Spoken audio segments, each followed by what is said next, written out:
എന്തുകൊണ്ടാണ് ഒരുപാട് നാള് ഹോസ്പിറ്റലിൽ സ്റ്റേ ചെയ്ത് ചികിത്സിക്കുന്നേക്കാളും ഏറ്റവും നല്ലത് ക്വാളിഫൈഡ് ആയ ഹോം നേഴ്സിനെ വീട്ടിൽ വെച്ച് ചികിത്സിക്കുന്നത് ഏറ്റവും നല്ലത് എന്ന് പ്രധാനപ്പെട്ട 7 കാര്യങ്ങളാണ് നമ്മൾ ഈ വീഡിയോയിൽ നോക്കുന്നത്. ആദ്യം തന്നെ പേഷ്യന്റിന് സ്വന്തം വീട്ടില് കംഫർട്ട് ഓഫ് ഹോം കിട്ടുന്നു.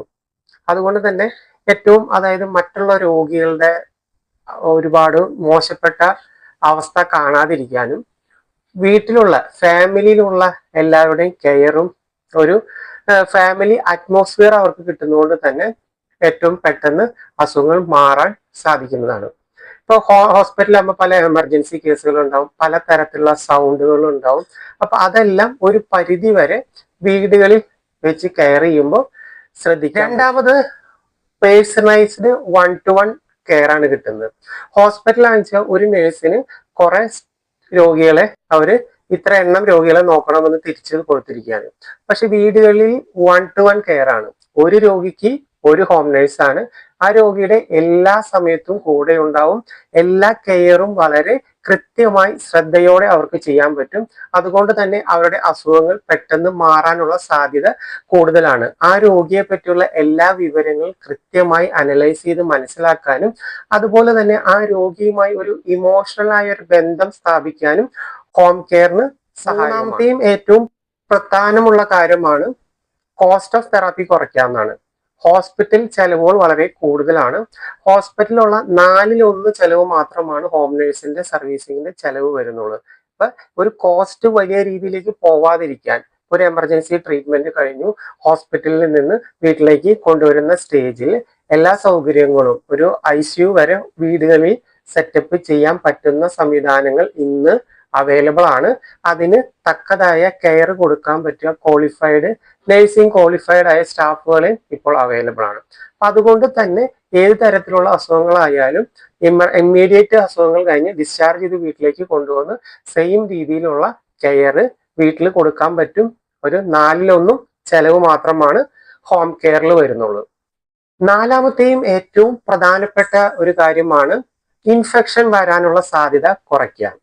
വീടുകളിലായ മറ്റുള്ള രോഗികളിലുള്ള രോഗങ്ങൾ ഈ രോഗിക്ക് കിട്ടാതിരിക്കാൻ, ഇൻഫെക്ഷൻസ് വരാതിരിക്കാൻ ഏറ്റവും കൂടുതൽ ഉപയോഗപ്പെടുന്നത് വീട്ടിൽ തന്നെയാണ്. ഹോസ്പിറ്റലിൽ അറിയാം പകുതിയോളം മറ്റുള്ള ഇൻഫെക്ഷൻസ്, മറ്റുള്ള രോഗികളുടെ അസുഖങ്ങൾ വരാൻ സാധ്യത വളരെ കൂടുതലാണ് ഹോസ്പിറ്റലിൽ.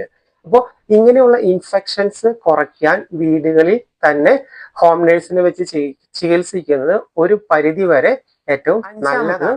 ഫാമിലി ഇൻവോൾവ്മെന്റ് ഇൻ കെയർ, അതായത് ഓരോ കാര്യങ്ങളും ഇപ്പോൾ അച്ഛനായാലും അമ്മയായാലും കുട്ടികളായാലും അവരുടെ റിലേറ്റീവ്സ് ആയാലും എല്ലാവർക്കും അവരുടേതായ രീതിയിൽ ഒരു നല്ലൊരു കെയർ ആ പേഷ്യന്റിന് കൊടുക്കാൻ പറ്റും. നല്ലൊരു ഇമോഷണൽ സപ്പോർട്ട് കൊടുക്കാൻ പറ്റും. അപ്പൊ ഫാമിലിക്കും അവരുടേതായ രീതിയിൽ നല്ല രീതിയിൽ ഇമോഷണലി നല്ലൊരു സപ്പോർട്ട് ഈ പേഷ്യന്റിന് കൊടുക്കാൻ സാധിക്കും. ഇത് ഏറ്റവും വളരെ പ്രധാനപ്പെട്ട ആ പേഷ്യന്റ് റിക്കവറിയിലുള്ള പ്രധാനപ്പെട്ട ഒരു കാര്യം. ആറാമത്തെ കാര്യം ഫാസ്റ്റർ റിക്കവറിയാണ്.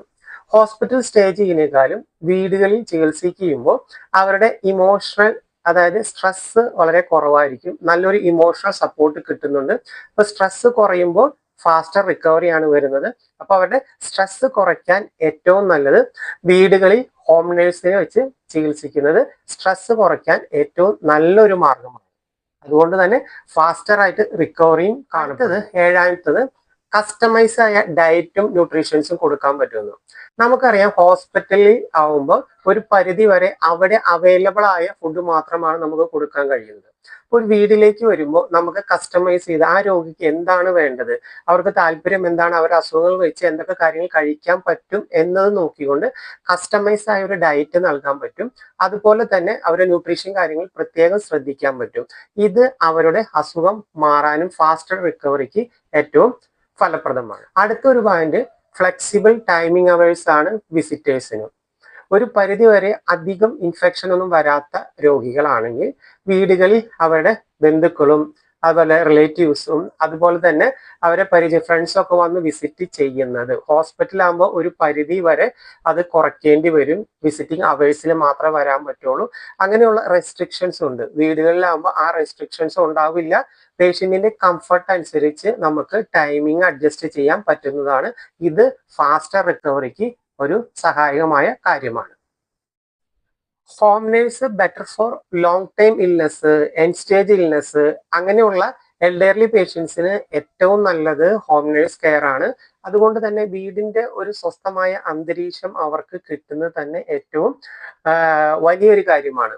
നമുക്ക് പണ്ട് കാലത്ത് പലരും പറയാറുണ്ട് എൻ്റെ സ്വന്തം വീട്ടിൽ കിടന്ന് മരിക്കണമെന്ന്.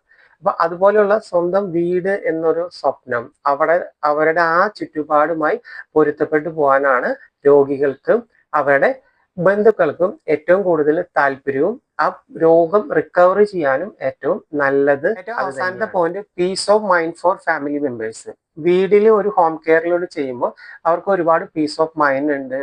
അവരുടേതായ വർക്കിൽ ഫോക്കസ് ചെയ്യാൻ പറ്റും. ഇപ്പൊ ഹോസ്പിറ്റലാകുമ്പോൾ അത് ഒരിക്കലും ചെയ്യാൻ പറ്റില്ല. എല്ലാ ദിവസവും അവരുടെ ആളുകൾ വന്ന് നോക്കേണ്ടി വരും. അവരുടെ വർക്ക് അതനുസരിച്ച് അറേഞ്ച് ചെയ്യേണ്ടി വരും. ഒരുപാട് ലീവ്സ് എടുക്കേണ്ടി വരും. ഏറ്റവും കൂടുതൽ പീസ് ഓഫ് മൈൻഡ് കിട്ടുന്നത് രോഗിയെ വീട്ടിൽ വെച്ച് ചികിത്സിക്കാൻ പറ്റുന്ന രോഗികളെ നല്ല ഹോം കെയർ നൽകുന്നത് ഏറ്റവും നന്നായിരിക്കും.